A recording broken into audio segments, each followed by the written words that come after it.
perspective on current events and life in Tampa Bay. He's a successful entrepreneur, published author, top listing agent, a real estate and finance expert that goes to bat for you every day as a consumer advocate. Your host and the consumer quarterback, Brandon Rhymes. This is the Consumer Quarterback Show with your host, Brandon Rhymes. Brandon is out today. My name is James DeJerome. I'm the producer of the Consumer Quarterback Show with Brandon Rhymes. I've been with Brandon a couple of years. Brandon started the show about 7 years ago. This is a consumer advocacy program. He wanted to bring his network, his contacts to all the folks in the Bay. You know, Brandon is a real estate professional. He owns the Platinum MVP team, Keller Williams agent, and he's been dealing in the Bay Area in real estate for many years. Over the years, he's developed lots of contacts in the home services, lots of contacts in Tampa Bay area.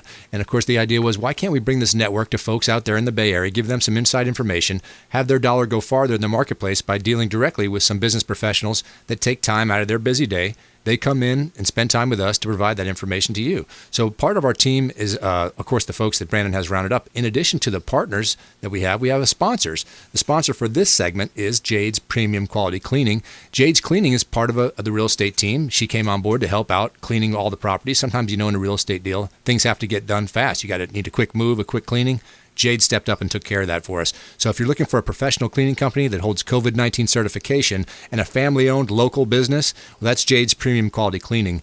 We want you to go online, check them all out. They have great reviews. JadesPremiumQualityCleaning.com. She's the official cleaning partner of the Consumer Quarterback Show. As I mentioned, Brandon is a realtor in the Bay Area. He's got real estate for you, commercial and residential opportunities, even in the time of low inventory that we have here in the Bay Area. So we're going to take a look at a couple of properties here.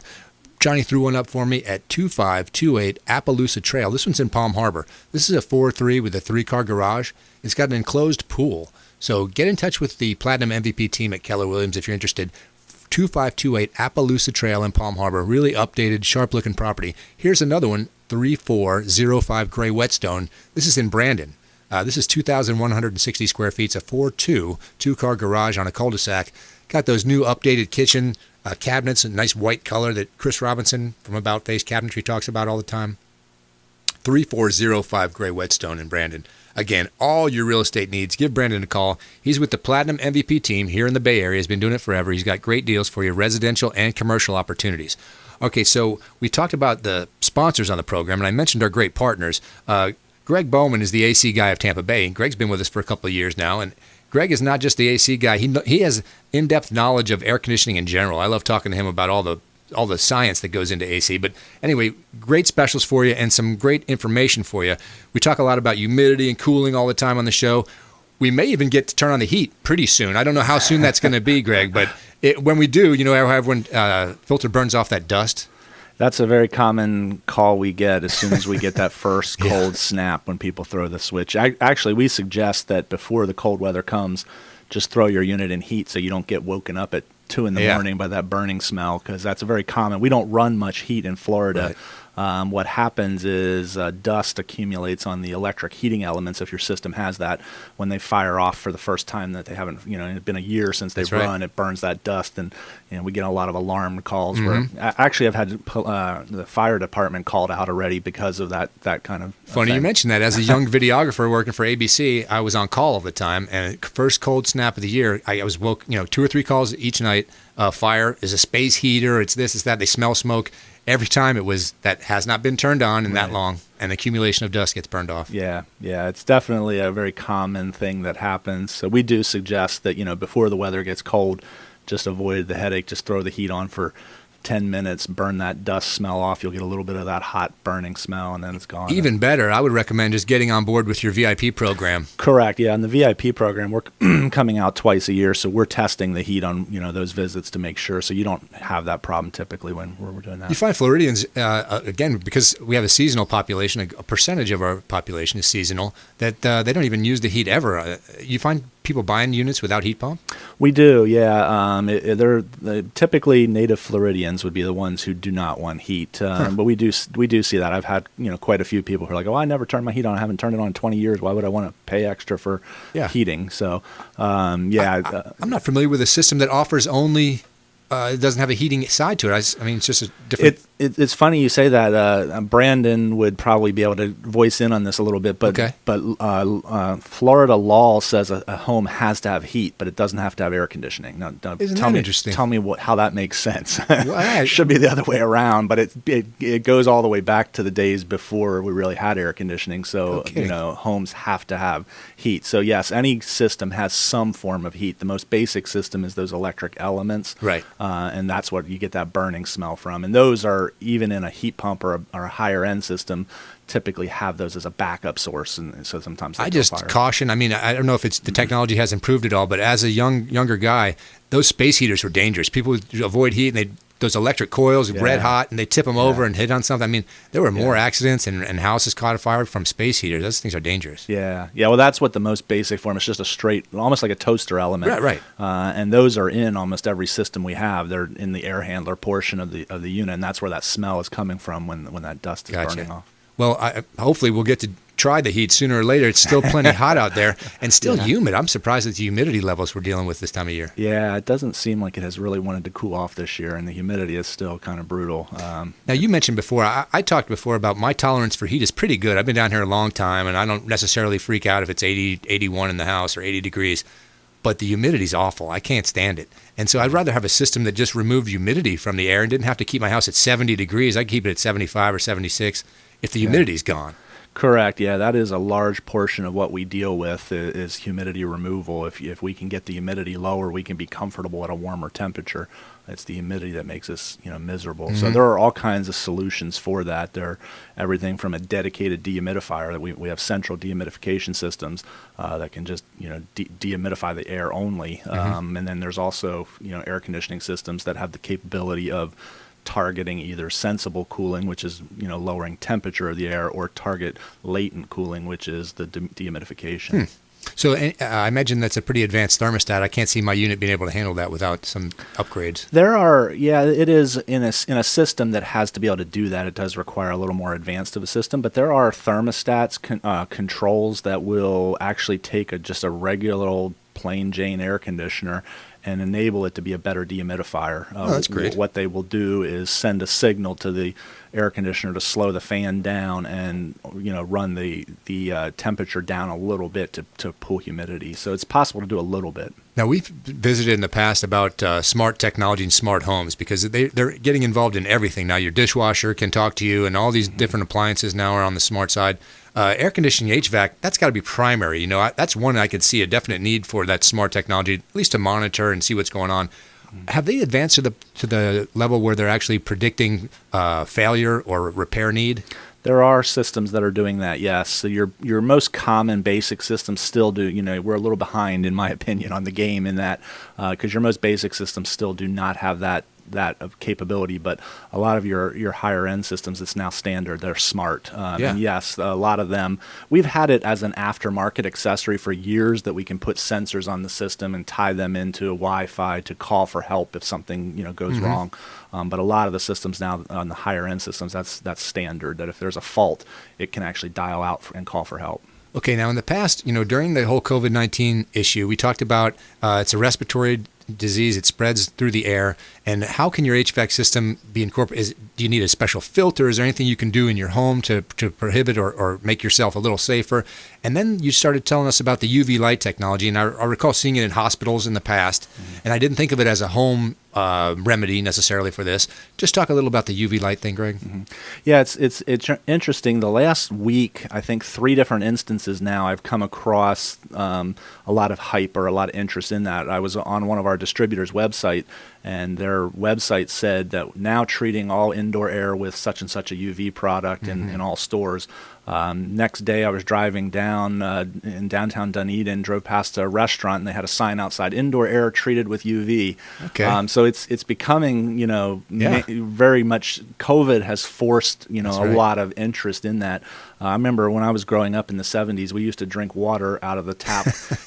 Today you wouldn't think about doing that. We filter our water.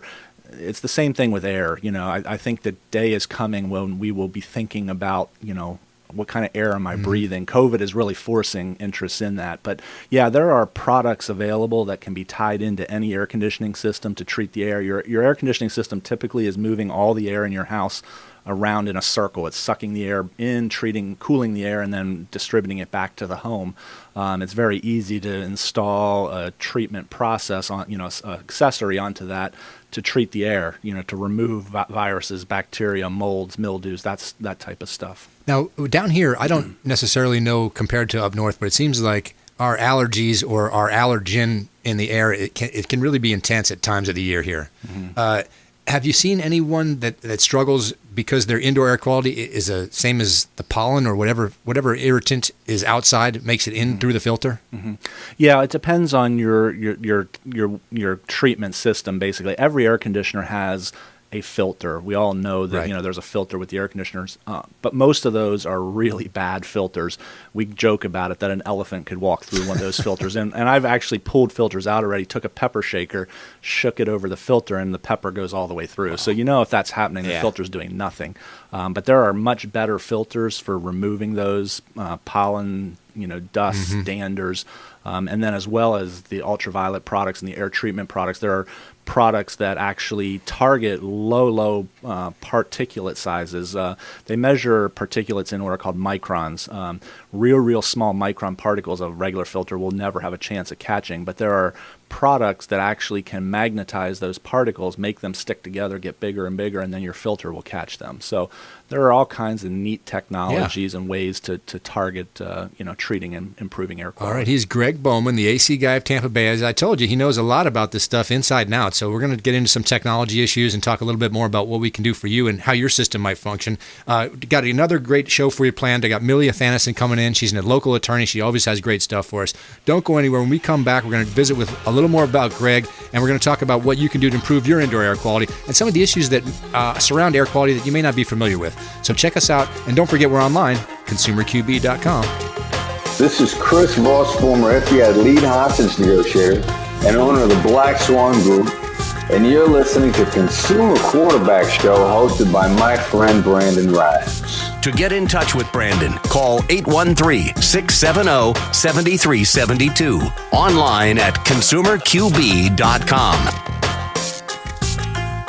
My friends, when choosing a listing agent to sell your home, their track record is critically important. Dennis Prager here for Brandon and Lindsay Rhymes, owners of Platinum MVP Team at Keller Williams Real Estate. They're consistently rated by the MLS in the top 1% of all Tampa Bay realtors, and that's a big deal. Brandon and Lindsay are always among the top realtors in the state. Call them today at 813-750-0550. Find them at platinummvpteam.kw.com. Selling commercial or residential property? Don't leave money on the table. List with the Platinum MVP Team at Keller Williams Realty. I'm Brandon Rhymes. Reach me at 813-670-7372 or platinummvpteam.com.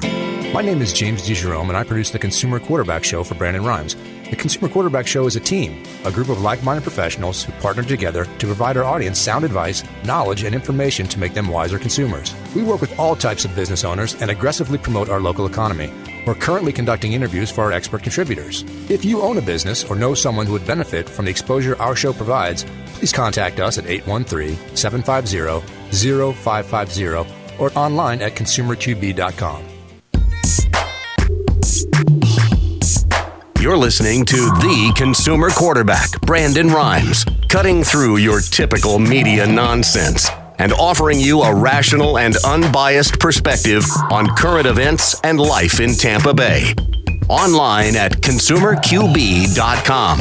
That's right, consumerqb.com, where you can find a list of all our partners, in addition to our great sponsors, and a little bit more about the show. Of course, Brandon owns the Platinum MVP Team. He's a realtor right here in the Bay Area. Tons of experience, lots of properties, commercial, residential. Don't leave money on the table. Get in touch with Brandon for all your real estate needs. This segment is sponsored by the Golf Cart Depot, or Discovery Golf Cars. Discovery Golf Cars not just for golfers anymore. Everyone has a golf cart. Kids love them. I see Brandon run around doing business in his for business and recreation.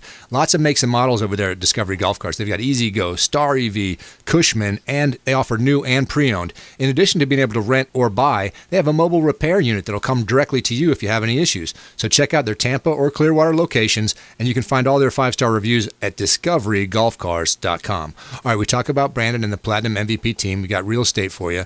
We got properties always available, commercial and residential. Johnny's going to throw one up for me right now. Again, if you want to get in touch with any of the properties you hear pitched on the show, call Brandon. 5510 South Elkins Ave in Tampa. This is an opportunity to build your own. Right here, 12 minutes from downtown Tampa, 4 minutes to the yacht club. He's got property, residential, commercial, and real estate, just open property if you need to build. So 55 South Elkins Ave in Tampa, a chance for you to build right there in a residential community, 4 minutes from the yacht club. Here's one at 6128 Oak Ridge Avenue in Newport Richey. It's a full acre, 4-4 waterfront home, bay access. Man, that's sharp, 6128 Oak Ridge Ave. Get in touch with Brandon and anyone from the Platinum MVP team for all your real estate needs. Again, even in times of low inventory, commercial and residential opportunities are available through the Platinum MVP team at Brandon. He's got all your real estate needs covered. Okay, so before the break, we were talking to Gregg Bowman, the AC guy of Tampa Bay.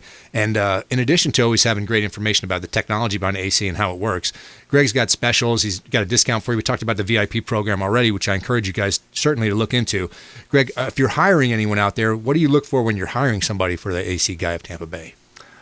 Typically, it's more about attitude, personality, integrity, skills we can train. We do typically need to have some basic, air conditioning knowledge and skills that we're looking for. But it's a lot about just being a good people person, being able to communicate well. Sure, because you got to be in people's homes, like all the partners on the show talk about being part of your family, being part of the team, and we certainly will encourage you to do business with all our partners. Gregg, when you're out there on the job and folks are saying, is there anything I can do to add another AC unit in this room, or this room catches all the heat, and you have that unequal distribution of the cooling inside the home because of sun exposure or poor insulation, whatever it is. How do you help solve the balancing of the home in terms of cooling? There are two basically tactics to that. Either duct modifications to better distribute the air, because that's most often a result of a poor distribution system. Some constriction in the flow of cold air. Correct, or there's too much air being delivered to one area because the ductwork to one area is larger than it needs to be and not big enough to another area. So, duct renovations, duct modifications are the one tactic. Now, sometimes there are areas where you just physically can't get the right amount of ductwork or air too. Then we usually tackle that with the mini split option, which is a ductless unit, very popular in Europe and Asia, that are now becoming very popular in the U.S. as well, which is it's basically a cassette typically that either is mounted in the ceiling or on the wall, connected with some tubing to an outdoor unit, and there's no ductwork involved. So that can be installed in sunrooms or a master bedroom. We do that quite a lot, where somebody likes to sleep in 65-degree temperatures. They want it cold. They don't want to run the whole house that cold. So we'll put a mini split in the bedroom. They can crank it down. And is that mini split home run back to the other equipment, so they work together? They're completely separate. Okay. Yeah. The mini split is typically its own system, so it's almost like adding another system. Gotcha. But the mini split is a mini version. Basically, it's a little more economical than putting a whole other system in, and it doesn't have some of the detriments that doesn't have ductwork, and so forth. So let's just talk about ductwork for a minute, because I hear a lot of companies offering to come out and clean your ducts, and I've heard other people say, well, the chances that that's really going to improve your airflow or make a big difference is not that significant. Duct replacement, what do you recommend with somebody who's got an older home and is concerned about that? It really depends on what kind of ductwork it is. We're not big fans of duct cleaning because there are few applications for it in Florida. Most of our ductwork is flex duct, or what we call duct board, which is like a fibrous board with a coating on the inside. Cleaning those is difficult. It's very labor intensive. To do it right, you almost destroy the ductwork, because you got to get in there with a brush and scrub it, and the ductwork is not designed to withstand that kind of physical force. So it could be stainless or something durable. That's more your... Yeah, metal ductwork is really where ductwork or duct cleaning would occur, and that's more typical in the northern part of the U.S. or other parts of the country. In the South, where we're at here, most of our ductwork is the flex duct or the duct board because of being well insulated.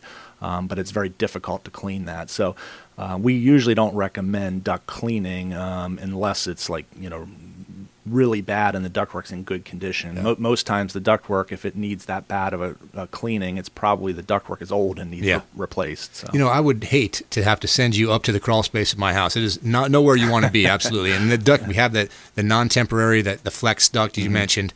Well, I'm hoping that it's maybe the solution is to just, when they talk about repiping your home, they connect the new pipe to the old and kind of run that same route. I don't see how you do that with the air. I mean, you got to get up in that crawl space. To replace the traditional duct system that we have here, yes, you have to physically get into it. It's difficult to do. We've done some that you would look at and you'd be like, how did you guys ever get there? Yeah. And we would, it's basically been on your belly, sliding across rafters, tearing it apart, and then starting at the most deep spot and rebuilding and then working your way back out. When you're done, you'll never get back into that backside. But it's not fun. The other solution to that, though, is if it is really difficult to replace the ductwork, is going to the ductless option. We can do a whole house with that. Really? They make outdoor units that can be connected to easily up to 4, but there are units that'll connect up to 8 or even more indoor units. So we can zone your house, put a ductless unit in, and eliminate the duct system, and go with that type of a system. I think you told me originally from Pennsylvania. So you're familiar with a traditional attic, where you have some space up there. You just don't find it down here. You don't, yeah. I mean, some of the newer homes are built with much better attics, and we see, some homes do, but a lot of homes have, really, really tight areas, especially older homes. So it can be difficult. I just noticed we have Chuck Peterson from Suncoast Roofing all the time, and we talk about how much heat gets generated between that roof level and that ceiling inside the home, and if you don't have that good ventilation in there, man, that is a terrible spot. So I could see your air conditioner struggling, sending air through that intense hot area in your crawl space, losing a little bit of the cooling factor. Yeah, when we size systems because of the ductwork in the attics, we account for about a 15% increase in capacity just because of that, because of loss of conditioning of the air moving through that ductwork. So it's one of the benefits of the ductless units is we don't have to size them as big because we don't have to account for that duct loss. And I would imagine that flex duct is not very insulation friendly. The older kind is not. Some of the original stuff was like a R2. Now we have capabilities now of R8 ductwork, so it's a little better. But when you think about, we're insulating our homes with R30, and R8 kind of is a joke in comparison to that. But it's definitely better than it was in the past. One of the things I like about Gregg is he comes on and he shoots us straight all the time. You've told us before about vendors. There was a time when people swore by this particular manufacturer. I've got to have this unit. It's so much better than this one. You've said kind of the field is getting a little more level. I would say that definitely. They have all, in my opinion, they're all pretty much the same. The big thing to look for today is the warranty that you're going to get, because they're all machines. They're all going to break. Basically all the same. A large part of it is how well it's installed. You can't really determine how well a unit's going to perform as far as like rating an air conditioner, because you don't know the environment it's getting put in. Right. Is the guy who's putting it in doing it right? Is he know what he's doing? Is it sized right for the house? Is it put together right? That has a huge factor in how well it's going to perform. So you could take a basic system, not a real expensive system, pay a little more for a company who really knows what they're doing to put it in well, and that unit will last you forever. You could go buy a top-of-the-line unit and have somebody who doesn't know what they're doing put it in, and it doesn't last at all. Because of that constriction or something in the way, it's not getting good flow. Yeah, it all adds up. There's thousands of factors that to go into how we install it. One of the things we often talk about when we're explaining that to a client is if you were to go to a dealership to buy a new car and there was two models side by side, one was $5,000 more than the other, you're probably going to buy the cheaper one. But now if you found out that the one that was $5,000 cheaper was assembled by the Votech school at the local high school, whereas the other one was put together by the engineers at the automotive plant, which one would you buy? You'd pay a little more. That's right. Okay, Gregg Bowman, the AC guy of Tampa Bay. I told you he comes on and gives us great information. Gregg, we got just a few seconds left in the segment. How's the best way for folks to get in touch with you?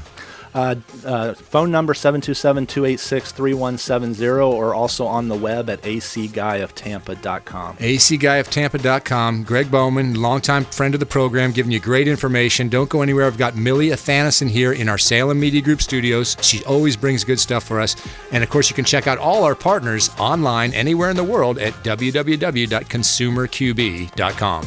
This is Chris Voss, former FBI lead hostage negotiator and owner of the Black Swan Group, and you're listening to Consumer Quarterback Show hosted by my friend Brandon Rhymes. To get in touch with Brandon, call 813-670-7372. Online at consumerqb.com.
Coney. Like Coney Island.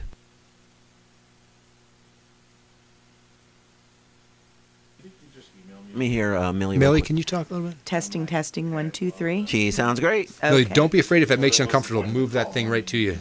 Okay. Yeah, get it. It'll move right around to you. Feel good. Okay. Is that good? It Can you sounds still hear sounds me? great. I just want you to be comfortable because I know that chair's not great. It's okay. It's only for a few minutes. All right, Jose. I think I'm just waiting on Johnny. Okay. All right.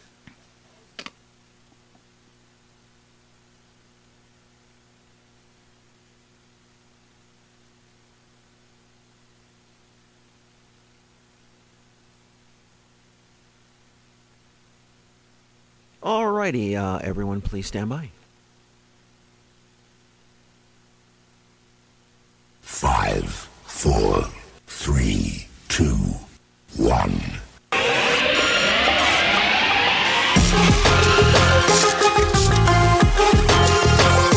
You're listening to The Consumer Quarterback, Brandon Rhymes, online at consumerqb.com. Brandon is Tampa Bay's #1 consumer advocate for real estate and financial advice. Call Brandon today at 813-670-7372. That's right. Give Brandon a call for all your real estate needs. He owns the Platinum MVP team right here in the Bay Area. Been doing it for many, many years. He's got residential and commercial opportunities for you. Don't leave money on the table. Get in touch with the Platinum MVP team at Keller Williams, and Brandon's got all your real estate needs.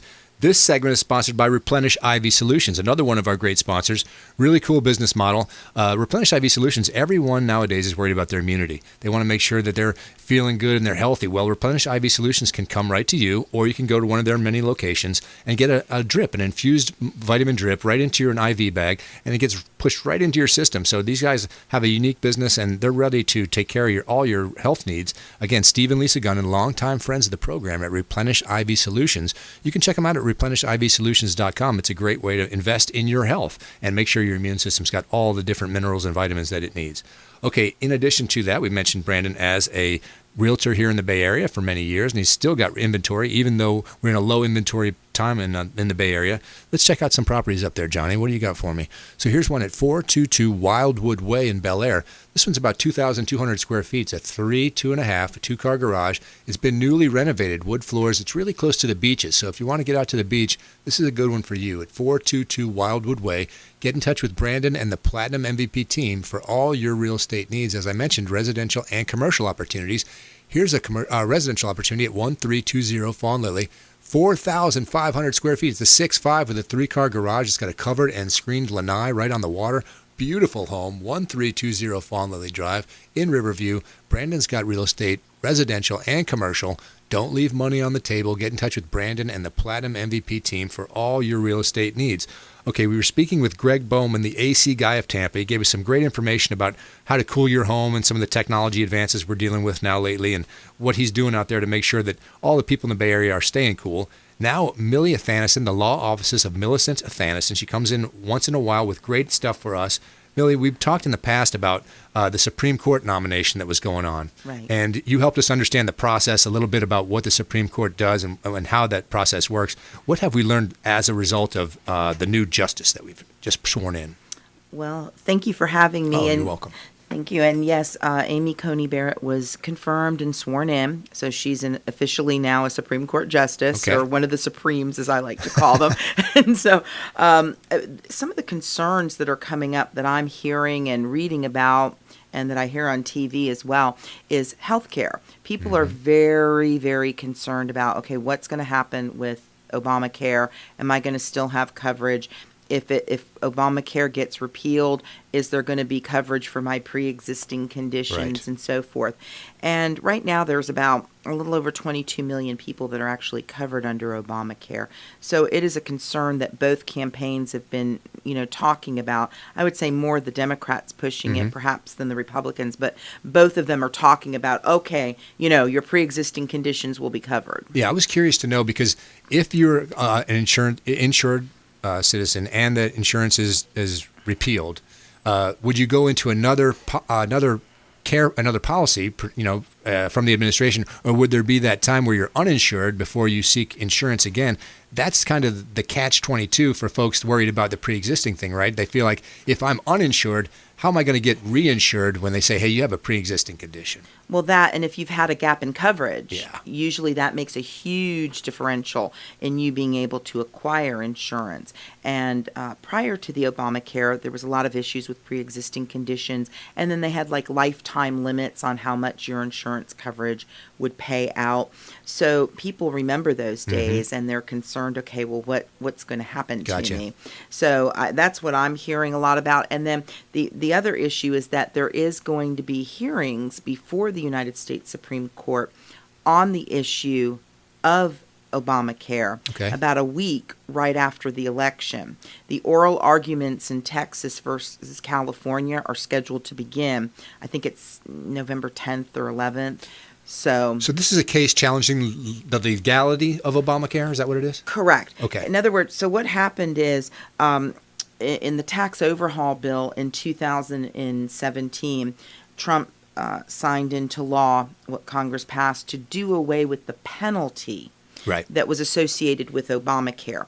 So the argument that has come up now is, okay, if we got rid of the penalty, is the remainder of the act still legal? Okay. Or is the whole thing to be thrown out? And it's called an issue, the legal issue is called severability. Okay. That's what in other words, can you sever this one section out, and will the rest remain legal? And that's what this lawsuit is essentially about.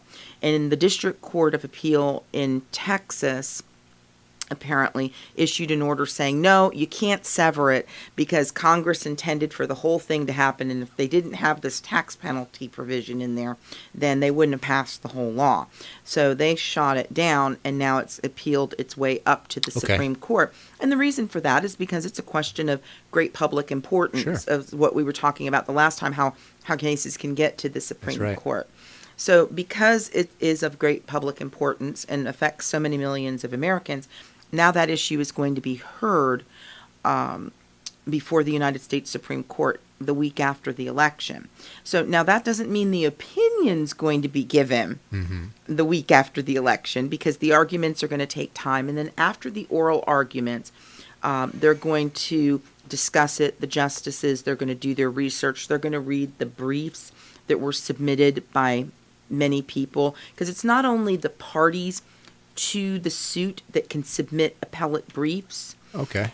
Other people can do and submit briefs, and they're called in Latin amicus curiae briefs. In other words, we're not legitimate parties to this action, but we have an interest in this, and we've got something to say about the law. And now that would expand the amount of material that has to be ingested by those folks making that decision. Correct. Now, the Supreme Court doesn't have to take into account what's written into the amicus curiae briefs. I mean, they can choose to ignore that, but usually they do take all of the legal arguments into consideration. That's why we have 9 justices, so that they can all read it, discuss it, and reach some sort of a decision. Let me back up. I don't know if this question is pertinent or not, or whether or not you'll have the answer for me, but you had mentioned the process of the challenging of the penalty associated with not having Obamacare, and that sparked the lawsuit. Who makes the argument for Obamacare in that instance when they take that to the court? So it's the state of California in this case. Okay, so is that the Attorney General for the state of California? Correct. Okay. So yes, the case that's going up before the Supreme Court right now, there's probably about 20 different attorney generals that are associated on the Republican ticket with this lawsuit. And then you have other attorney generals that are, defending the Obamacare. Okay. So that's pretty much what's going on here. How long? Sorry, no. pester you again. No. Next question is: when you mentioned they submit these briefs, and they could be multiple from multiple sources. Oh, they're like books. So, how do you determine the time it takes to render? I know there is no set time. What is a typical duration that would be debated? So it would depend, of course, on the legal issue and how many briefs and how much materials are to be reviewed.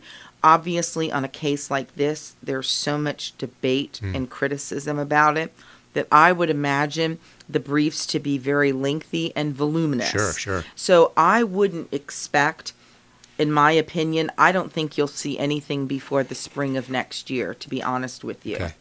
I don't think the arguments will be finished till probably the end of the year, and then it'll probably be towards the spring before you get a written opinion out of them.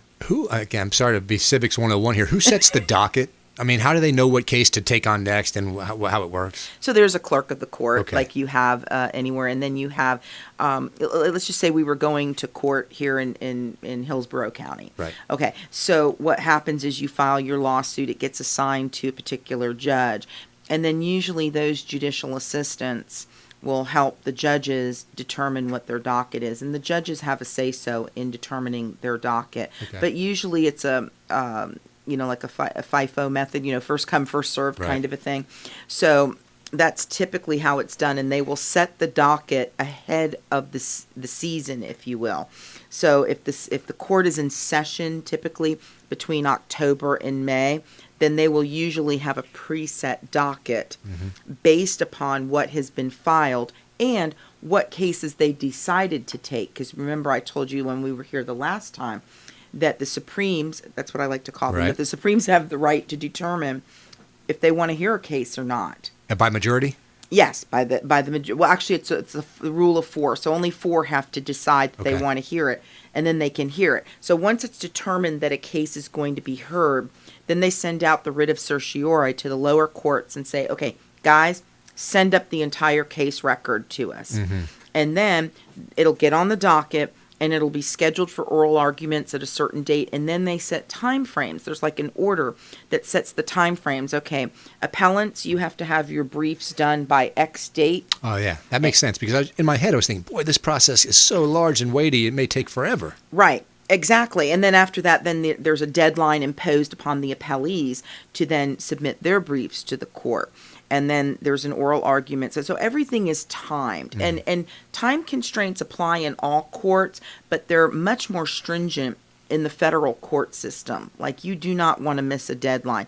Typically, whenever I get like a pretrial conference order or anything like that, the first thing I do, because every judge is different in every circuit, first thing I do is read it with a fine-tooth comb to pick out the deadlines, because every court can impose its own deadlines. And even in the state of Florida, they are not consistent.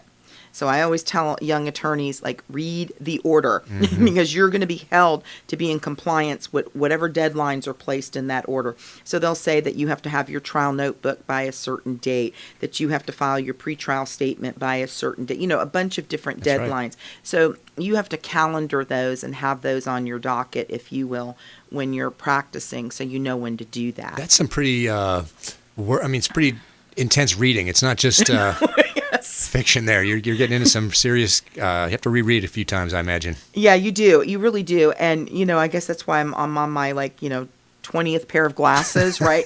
So, because we do a lot of reading, and at first, as I got older, I would say that the print got smaller. Well, I don't think it was the print that got smaller. I think it was just my, All right, she's Millie Athanason. AthanasonLaw.com is where you can find her. She comes in all the time with great information. We're going to take a break right now. When we come back, we're going to talk more about this Supreme Court nominee, and she's approved and sworn in, and what that means, and going forward, things about the Supreme Court that certainly I didn't know, and we'll see how much you guys knew about the federal court system when we come back with Millie Athanason. And, of course, we've got a feel-good story for you. I've got a restaurant owner who used this downtime during the pandemic to fly animals to safety. So I'm going to tell you all about that when we come back. Don't go anywhere. It's the Consumer Quarterback Show.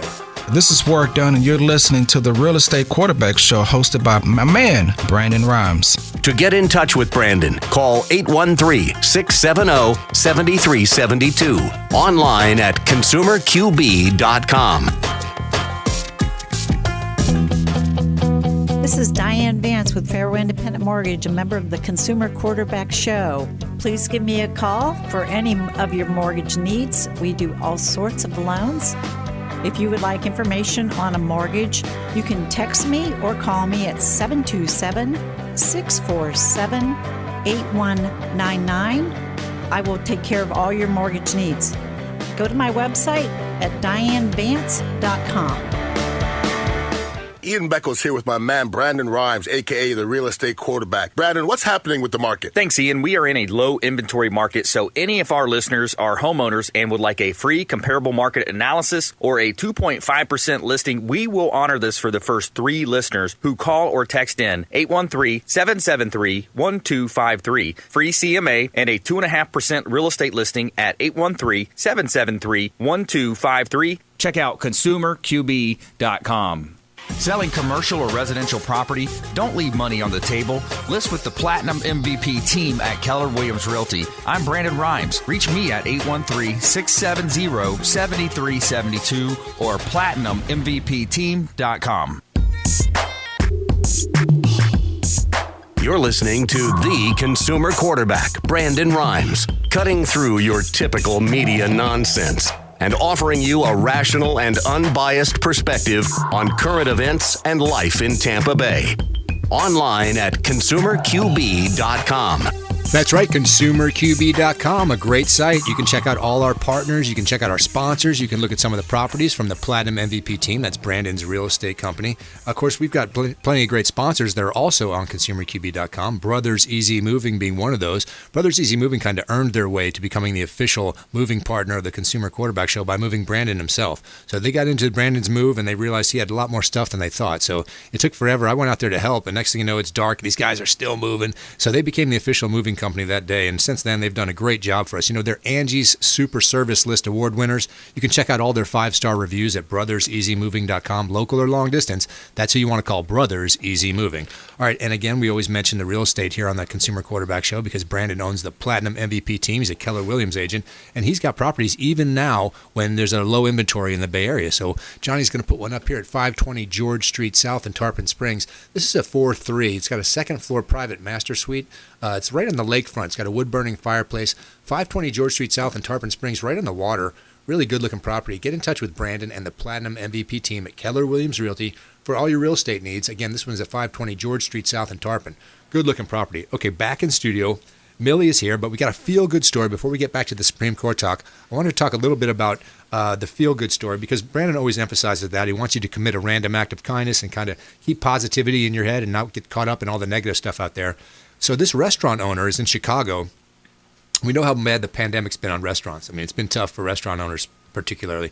So this guy's coping with the devastating layoffs and closures brought on by the pandemic by rescuing animals at risk of being euthanized. So his name is Edward Certain. He's a partner at One Off Hospitality, and he's using his old plane, a military-style number that he says costs less than most cars, to transport cats and dogs to foster families and no-kill rescue organizations across the country. The flights are coordinated by Pilots in Paws, a nonprofit that connects volunteer pilots to animals who've been abused or are in danger from natural disasters. He says, flying is really my happy place.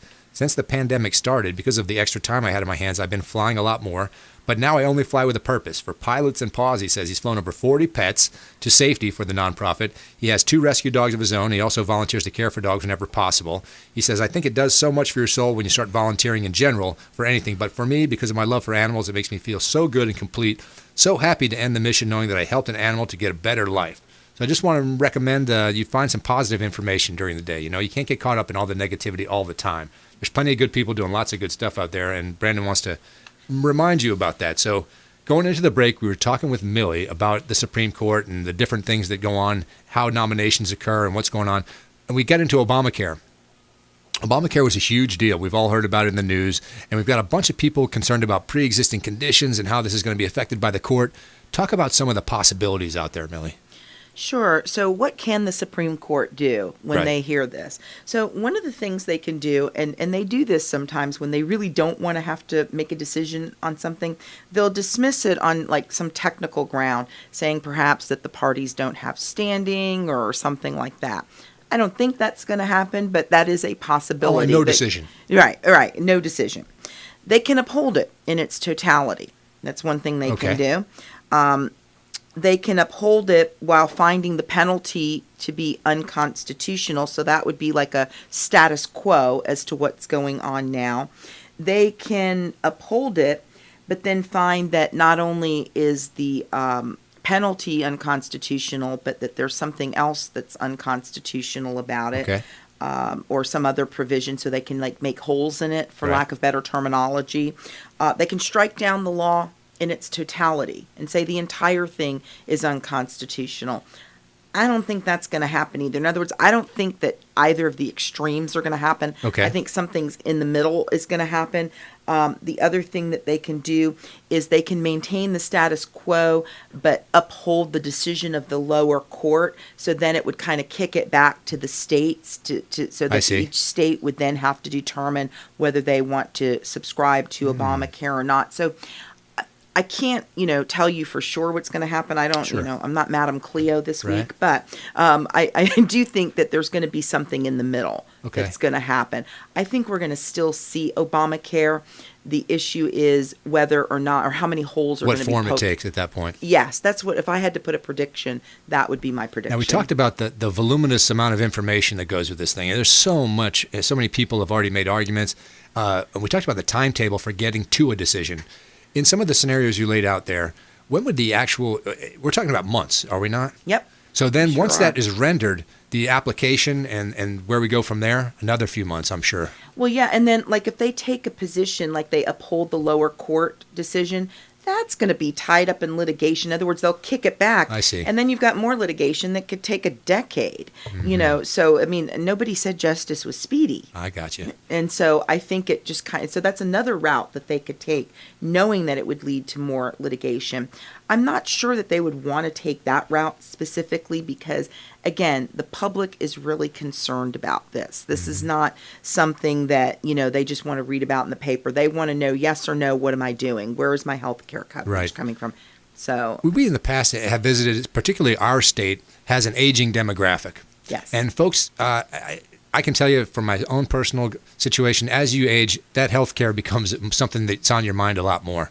So it seems like this issue is primary. State of Florida, it's a big one for our state. Mm-hmm. So if this thing gets kicked back to the state of Florida to make a decision, I can imagine the lobbying that's going to go on. How would our state deal with that? What do you think goes on at that point? Well, that brings up a whole new host of issues. I mean, we're obviously operating under a Republican regime right now, so their position has always been to get rid of Obamacare. Right. The problem that you have, I think, is because of COVID. Keep in mind, a lot of people have lost their jobs. Right. So people that had insurance through their employers, if they don't have their job and they can't afford the COBRA, they're uninsured, so now they're going to need the Obamacare. Yeah. The only other option, I mean, there are some policies out there that provide like short-term care, but usually they don't have the protections that Obamacare policies, because to be on the marketplace, you have to have a certain minimum amount of coverage. Okay. With these other policies that are available on the short term, they don't have them. Yes, the premiums are cheaper, but you don't have the same coverage, and it may not include pre-existing conditions. So I think that because there's so much pressure right now on the politicians, regardless of their party affiliation, I think that is something that they're not going to just going to be able to toss over to the side or have a filibuster about and then, not do anything. Something has to be done. I think the public is demanding it. These issues, these big issues like this that affect huge amounts of people, it's difficult even when there's a strict majority, a simple majority, and they all want this. Boy, we're all over the board. We're so split on this thing, and there's so many different opinions, so it's not going to be something that's going to be easily rendered as far as the decision goes. Everyone's going to go, oh, that's it. Cut and dry. That's the bottom line. No, I think with healthcare, it's going to have to be a bipartisan decision. I don't think one party is going to win over the other. And I think not only is it going to be like a bipartisan issue, but it's going to be an evolving issue. Right. I mean, I think that as needs change, like we were talking about with the population getting older, that's going to be something that's going to have to be addressed. Are they going to change the age where you're, eligible for Medicare? Right now, under the Obamacare, a lot of people are on Medicaid because the subsidies afforded by the federal government have increased. So before, on Medicaid, you have the state Medicaid. So the federal government was kicking in about 50%, and then the state government kicks in about 50%. Well, now, under Obamacare, that's like a 90-10. Oh. So the feds are kicking in about 90%. Well, that's an issue for a lot of people because they're like, well, wait a minute. If there's all this Medicaid and it's easier to get on Medicaid, what's the incentive for people to purchase insurance through the marketplace and actually pay for it? So these are things that are just going to have to be looked at. Boy, Millie Athanason, you can check her out at AthanasonLaw.com. She always brings great topics. And as you can see, this one is going to be debated for a while. There's not a clear-cut solution to this. Millie, we're closing the show. I want to give folks a chance to get in touch with you directly if they have some questions for you legally. Yes, absolutely. Thank you. My office is located in Newport Richey, and my number is 727-376-9100. Or the easy one to remember is 1-833-ASK-MILLY, MILLY. 1-833-ASK-MILLY. Yes. Great stuff, as always, from Millie Athanason, AthanasonLaw.com, one of our great partners from the legal side that comes on and provides information to you, just like all our partners do. We encourage you to check all our partners out online, anywhere in the world, www.consumerqb.com. I want to thank Brandon for creating the show. I want to thank Brandon for giving me the opportunity to fill in for him. So, Brandon, get well soon, brother. We miss you. And check us out again. Make sure you check out the Consumer Quarterback Show. You've been listening to The Consumer Quarterback, Brandon Rhymes. Whether it's real estate, consumer, or financial advice, let Brandon call your next play. Contact Brandon Rhymes at 813-670-7372.